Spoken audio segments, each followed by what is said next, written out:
here from Albatross Healthcare. In my previous video, I've mentioned that the prices for the consumer PMI products, or other words, the health cover that you take for yourself and your family rather than your business, are the same, and you're better off approaching a broker because the brokers can fully assess your situation and recommend a suitable product for you. There are many things which differentiate brokers between each other, and one of them is the quality of that recommendation itself, and this is what today's video is about. I'm fed up of seeing these shocking scenarios of what some brokers are recommending to their clients for the sake of making extra money. They just don't care what will happen with this person after they've put the phone down, and it's just ridiculous. Good brokers in my industry are fully aware of who I'm talking about, but I will deliberately not going to tell you who they are in this video. In fact, I'm planning to make a separate video about how you can identify a good broker and not so good broker, so please subscribe to my channel so that you will not be able to miss this video. So, earlier this week, I've spoke with a lovely lady in her 70s. For the data protection, I can't obviously give you any of her details, but let's call her Margaret. Margaret is living on her own as she has lost her husband last year. Kids and grandkids are living far away and rarely visiting her, so like any pensioner in her situation, she's very chatty, and I had a lovely time speaking with her. So Margaret and her husband had cover in place for over 20 years with the same provider, and she's fully aware of how beneficial PMI can be because both of them have used their policies several times. In fact, Margaret had cancer 10 years ago and went through a lot of treatments in her local private hospital. Now that her husband is not with her anymore and she can't afford paying over £300 a month, she went online. And it's not a secret for most of us that Google Ads exist, and whoever is paying most for the specific word or phrase will be on the top of the search list. But Margaret obviously don't know any of this techie stuff, and she just completed the form on one of the landing pages and received a call in 10 minutes. So, the chap who she spoke with briefly asked Margaret about her current state of health. Margaret said that she's fine and not had any issues in the last 5 years. Happy days. This chap already knew at that point that new underwriting option is the cheapest alternative here to reduce the cost, and this is what he has offered her. New Mori underwriting with a different provider at the age of 74.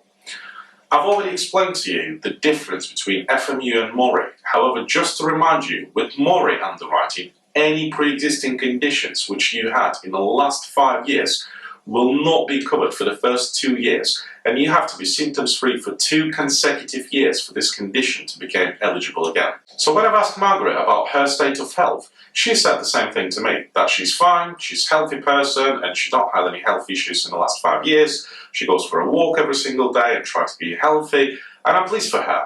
But, there is a big but.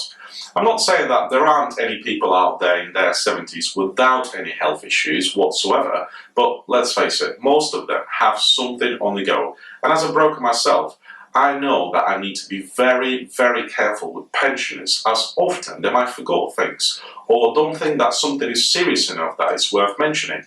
So when I've started asking Margaret further questions, I've realised how bad her situation is now. On my question about whether she's taking any drugs at all, she said that she's taking apixaban. Basically, this is a blood thinner.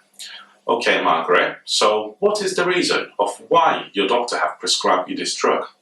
Oh, when I've lost my husband, I had a very high blood pressure, and therefore he said that I need to take these for some time. Right, so you are taking drugs, and you went to a doctor last year with a heart issue. Fair enough, so I've started to ask more and more questions about her state of health, and I find out that not only she had an issue with her heart, but also with her knees 3 years ago, and also her last follow-up consultation about the cancer have taken place 2 years ago. The problem is that every time when you go to a doctor with health issues, this will be noted in your medical records and therefore will fall under the automatic exclusion period.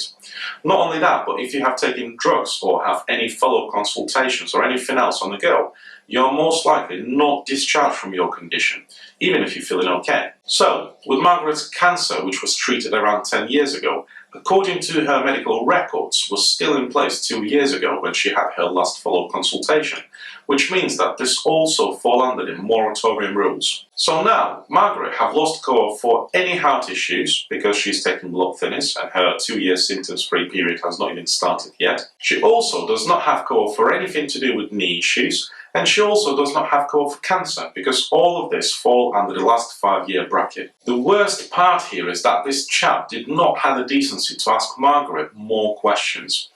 As soon as he had received an answer that he wanted to hear, which is obviously recorded in case she will want to sue them, he has moved on to other questions about excess, levels of cover, and so on.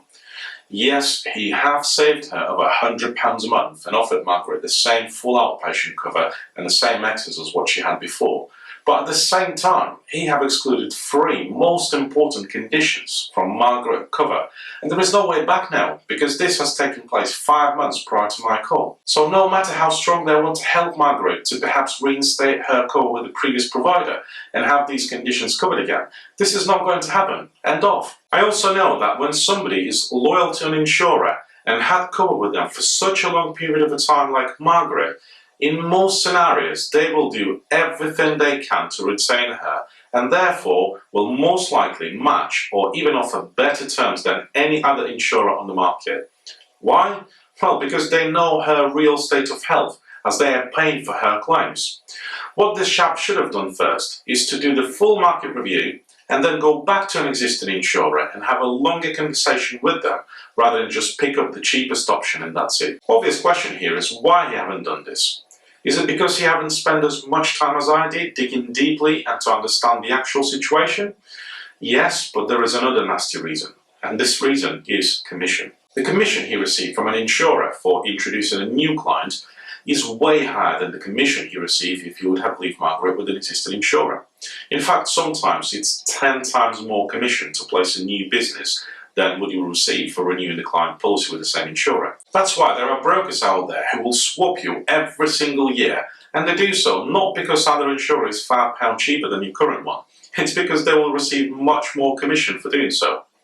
And the worst part of this story is that Margaret is by far not alone here. Unfortunately, there are a big number of brokers out there who will do the same thing. Place pensioners on a new more underwriting, churn the business on a yearly basis to make more money. I might be stupid not to do the same thing as a business owner, but I strongly believe that if you are in this industry, then you need to put your client at the heart of what you do and not your financial wealth. Of course, like any business, we're here to make money, but money can be made by doing a good job. If you have done a good job for somebody, then of course they will recommend you to their friends and family, and your business will not only grow organically, but also sustain for much longer. Anyway, thanks for watching my video. I hope you enjoyed it. Don't forget to like and subscribe to my channel, as I will have more videos to come about health insurance in the UK. See you soon.